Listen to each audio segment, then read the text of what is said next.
Hello, and welcome back to the Limitless Podcast. I am so honored that you are here. If you are new to this podcast, I want to welcome you. In this podcast, we smash any of those limiting beliefs, those false narratives, those stories that play in your mind over and over that keep you in a place of feeling stuck, small, and unable to achieve the things that you want to achieve in this life. It is said that life presents itself with circumstance, people, and situations that will show you where you are not free. And that is the work that I do. In today's podcast, this podcast is actually from me to you. And this is a personal experience. And if you've been with me for a while, you know that I speak from my personal experience and the healing that I've experienced over the last almost 8 years. And just, the things that I have been through in my life and have been able to overcome, I want to share those with you. And this is a topic that recently came to my attention because I've had several women in my life close to me, as well as some of my clients who have felt what I'm going to talk about today. And so this podcast, the topic is when the strong one gets tired. And it's the silent grief of holding it all together. This episode is for the woman who always has been the strong one, the responsible one, the one who has always held it together, not because she wanted to, but because she had no other choice. Maybe your mother was absent, emotionally unavailable, or working 3 jobs just to survive. Or maybe you grew up way before you were actually ready, and now your body's tired. Your body's tired, not just mentally, but physically exhausted from carrying that weight that really no child, no woman should ever have to bear alone. And we're talking about what no one wants to talk about. What happens when your body starts to grieve the strength it had to uphold for so long. And maybe you're feeling that today. Maybe you haven't even been aware that that is actually what you're feeling. And maybe you have been afraid to really face it because you don't really know what it looks like without being the strong one. What healing really looks like when you're feeling safe enough to fall apart is amazing. And I want to give you permission today to actually let yourself feel a little bit freer. Let's talk about what the grief can look like. The grief of hanging on, the grief of believing that you are the responsible one, that you are the one that is in charge for everyone's well-being, that you are the one that has to earn the income. You are the one. Maybe you are in that situation. Maybe you are in pieces of that situation. But let's talk about what the grief can look like when your body really starts to shut down on you, when you really are starting to realize, man, this weight on my shoulders, I can't carry it anymore. I literally can't carry it anymore. It is so heavy. I'm so exhausted. And I feel like at any moment I'm going to fall apart. So I'm going to give you 4 tips on what the grief looks like. And really what it looks like for those of us who have experienced this or are holding all of that responsibility is we just keep going. We just keep going because nothing's really landing.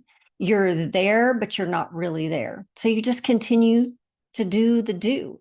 You don't know any other way because you were trained at a very early age that that is what you're supposed to do. You're the responsible one. So now you're on autopilot. You're kind of checked out in conversations. And tasks that used to seem very easy now leave you totally drained. Can you relate to that? Your nervous system is actually stuck, not because you're lazy. And sometimes that's the way that you feel, man, I'm so exhausted. I need to go take a nap, or I'm so exhausted. It's 7:30 and I want to go to bed. It's not because you're lazy. It's because your body has been in this loop of survival for so many years.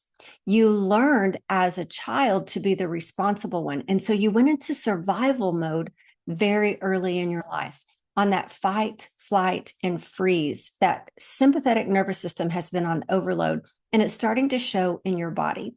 And we want to catch it before it actually really starts to show in the physiology of your body. Don't know how old you are, but typically what happens is we experience things in our body when we are in fight, flight, and freeze that sympathetic nervous system. And it's more of an anxious type feeling. But as you age, that actually turns into your physiology, which eventually can lead to disease in the body. And so we want to catch it before we get to that point. So number one is you just keep going, you just keep going, you just keep going because you feel like you have to, and you really haven't known any other way in your life. Number two is you have a tendency to tense up when someone offers your support. You actually don't know how to receive it. Even when it's safe, you don't know how to receive. You don't feel safe to receive that support because you're the strong one. And if you're the strong one, you feel like you're going to look weak if you're not put together in that strong woman mentality. You've survived on this self-reliance for so long that softness feels very strange to you. Your body hears care and interprets it as danger. And the danger is because we don't want to disappoint anyone. And in the past, we have felt that when we needed something, that we were disappointed because we had to be the one that was responsible for everyone's well-being. Number three, you have a tendency to isolate without really meaning to, and you don't really understand why. You don't want to push people away, but you stop reaching out, you stop answering messages, you convince yourself nobody would understand how you're feeling. And so your silence, I want you to understand, is not indifference. It's a protective shell. It's a protective shell because you don't know what to do with this new reality is I'm exhausted and I don't know how to be held. I don't know how to receive help. I don't want to ask help because I feel like I'm weak, but I'm exhausted. Number four is you have a tendency to shut down even in the moments that you should feel good. It's not that you're numb. It's that your body doesn't trust good. And rest feels very unsafe to you when survival has always been your default. Peace feels extremely unfamiliar when you've only known pressure. Does that resonate with you? Does that resonate with you? This is your body grieving every version of you that kept going. You're grieving it.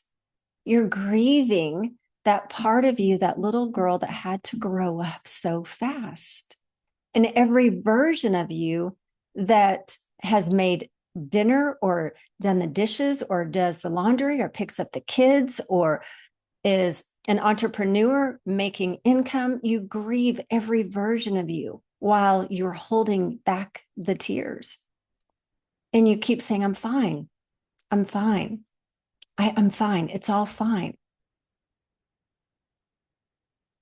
That emotional weight that you have carried for so long for your family, for your relationship, for your friendships, that emotional weight that you have carried with you not ever being held yourself.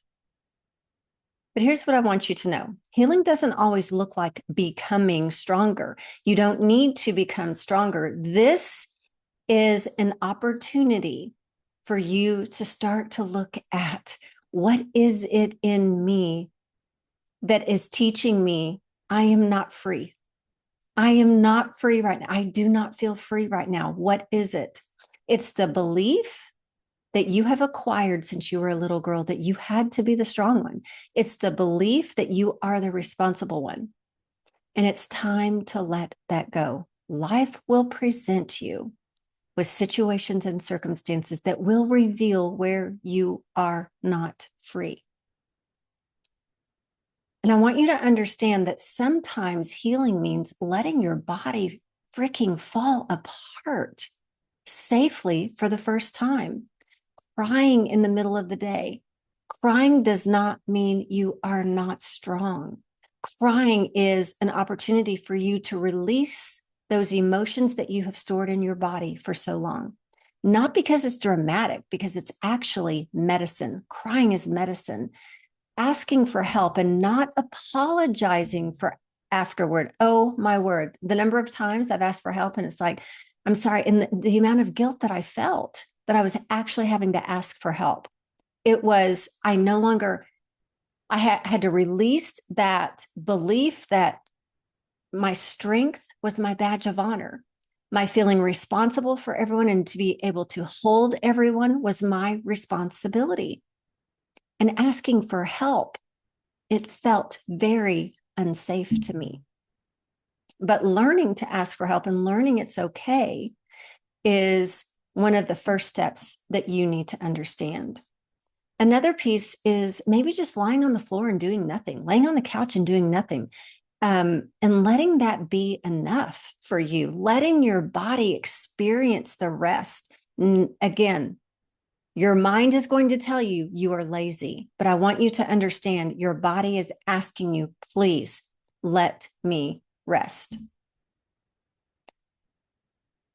So if you're the strong one, I want you to know you don't have to earn rest. You don't have to earn rest.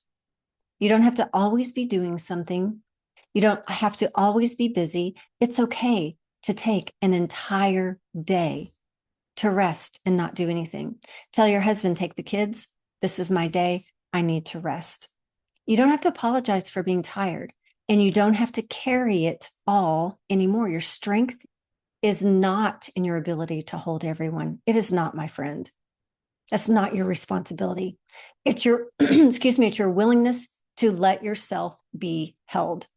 That is your strength, your willingness to receive. I recently went to a retreat in Sedona. It was a women's retreat, absolutely amazing. And what I recognized at that retreat is obviously I've always been the strong one in my family since the age of 12 and have held that responsibility, the belief that I had to do all of these tasks.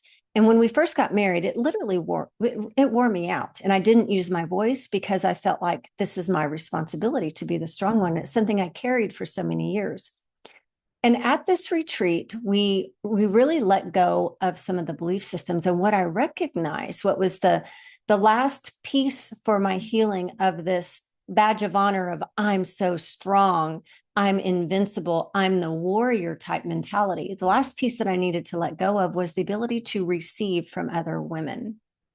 I can receive from my husband, and I can even receive from my children now. But to actually receive from other women was something that was very, very foreign to me. And there was a point where we were just held by the rest of the group, just held. And I actually let my body just release, absolutely release, and enjoyed the comfort of being held by other women. And it was such a beautiful, beautiful space for me. And I want that for you. I truly want that for you. So you have to be willing to let yourself be held. And maybe for the first time, it's actually sitting in your husband's lap and just crying like a little girl. Maybe it's you going into your closet and holding yourself and allowing yourself to release the tears and the emotions that you have been holding back for so many years, allowing yourself to be held. And then at some point, maybe you can be held with a woman or in a group of women that truly understand, I get you. I totally get you. I've been the responsible one too.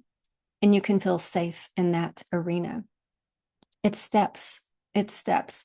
So I'm going to give you some journal prompts that I really want you to think about and really journal these out because this is going to be the first step of really helping you release the emotions that you need to and bring the awareness of, yes, I have been the strong one. Maybe you're not even aware, but maybe you can relate to some of the things that I shared today.